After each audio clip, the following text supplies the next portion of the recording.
Welcome to this video on how to read a book by Mortimer J Adler and Charles Van Doren.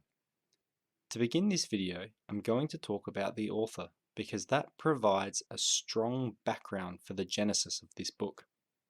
I'll then talk about the content of the book, I'll list some key insights and notable quotes, and then we'll discuss the rating.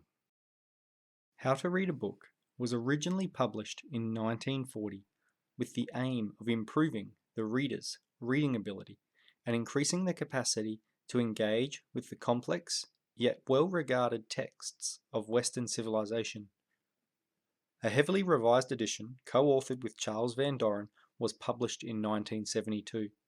It has become somewhat of a cult classic in terms of introduction and access to Western literature, and its content appears to be timeless. I chose to read this book as it was sincerely recommended by Peter Kreeft. I managed to order it into my public library and obtain the 1972 version.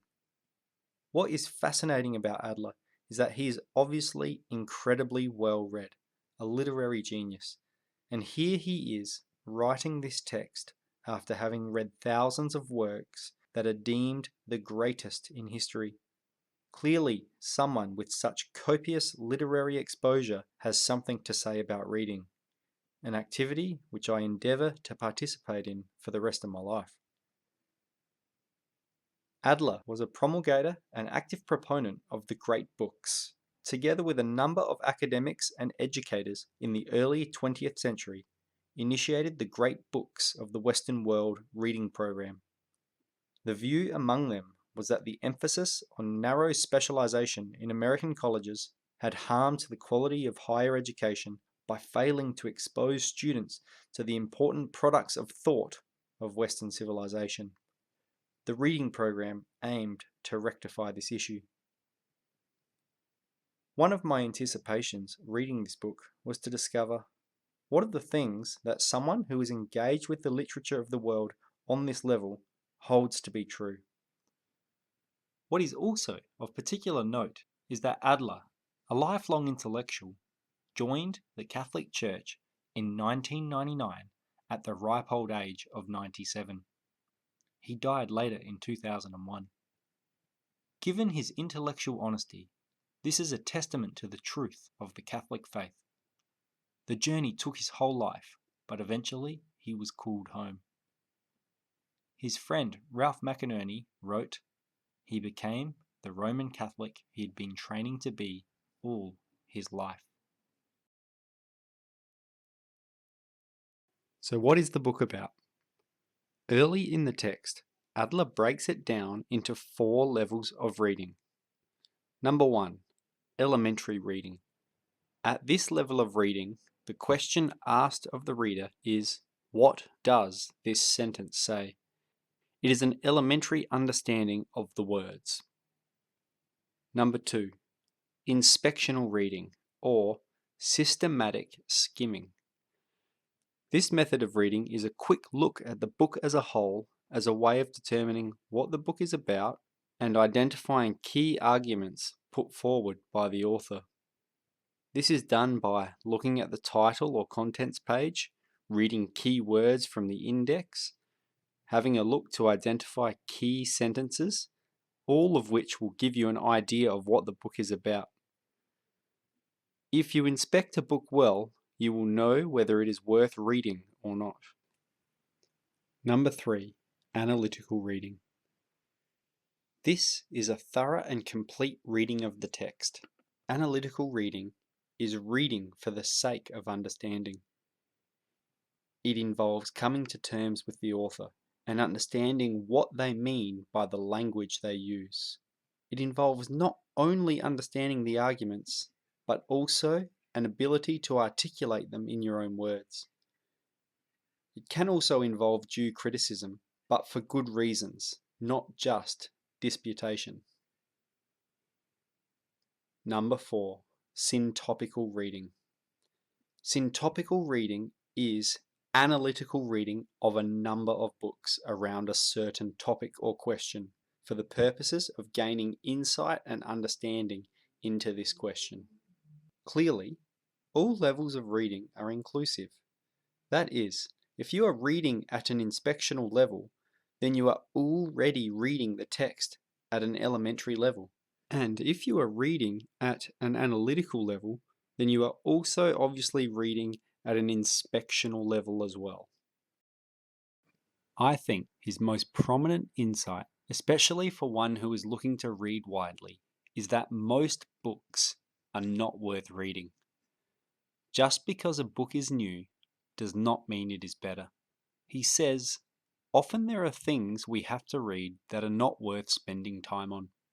Many books are hardly worth even skimming. Some should be read quickly, and some should not be read at all.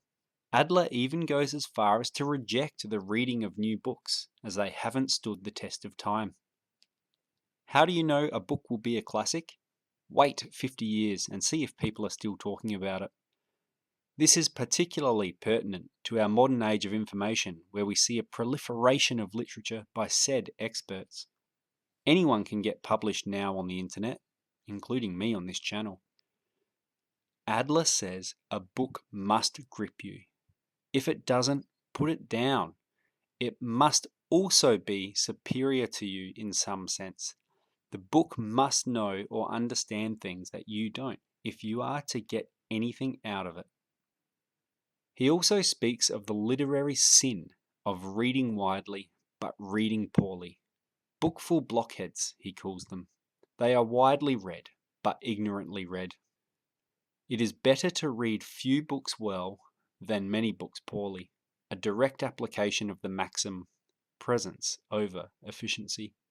He says, when we speak of someone as well read, we should have this ideal in mind. Too often we use the phrase to mean the quantity rather than the quality of reading. A person who has read widely but not well deserves to be pitied rather than praised. As Thomas Hobbes said, if I read as many books as most men do, I would be as dull-witted as they are.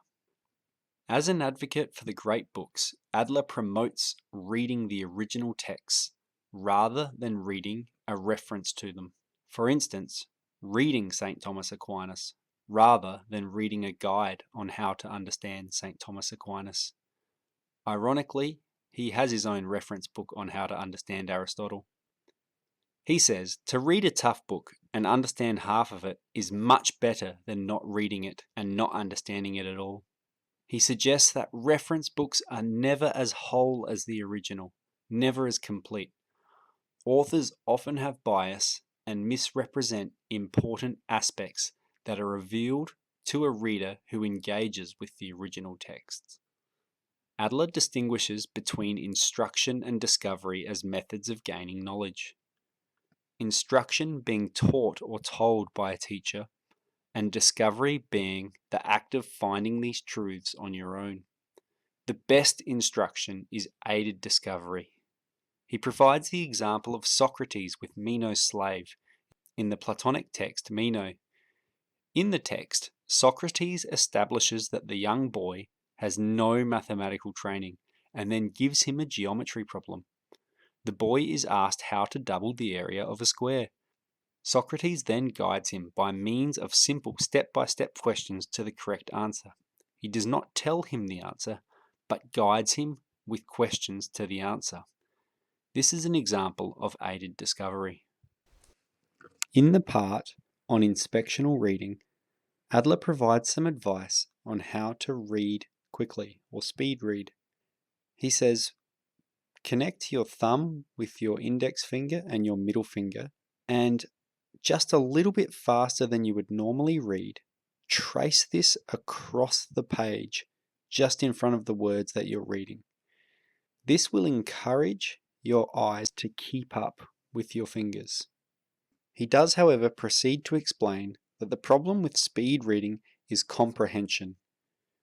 When you are reading quickly, you are not understanding to the degree that you would if you were reading analytically. Great speed in reading is a dubious achievement. It is of value only if what you have to read is not worth reading. Here are some notable quotes. Pay attention to what you can understand, and do not be stopped by what you can't. Learning to ski is one of the most humiliating experiences an adult can undertake. Pause over sentences that confuse you rather than sentences you agree with. The ultimate test to see if you have understood a proposition is to put it in your own words.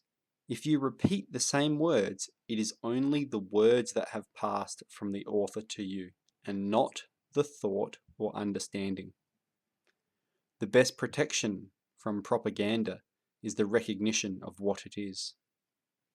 Read the epic poems. If you read a fictional story for entertainment, read it as quickly as you can, otherwise you will forget what happens and the unity of the plot will escape you. I rate this book an imperfect 5 out of 7. Should I buy it? I don't think so. I returned it to the library and haven't had the urge to buy myself a copy. Everything I got out of it I've put into this video, and you can access a PDF of it online. At the end of the text, Adler includes a recommended reading list, many of which he considers to be part of the Great Books program. I will now show these on screen.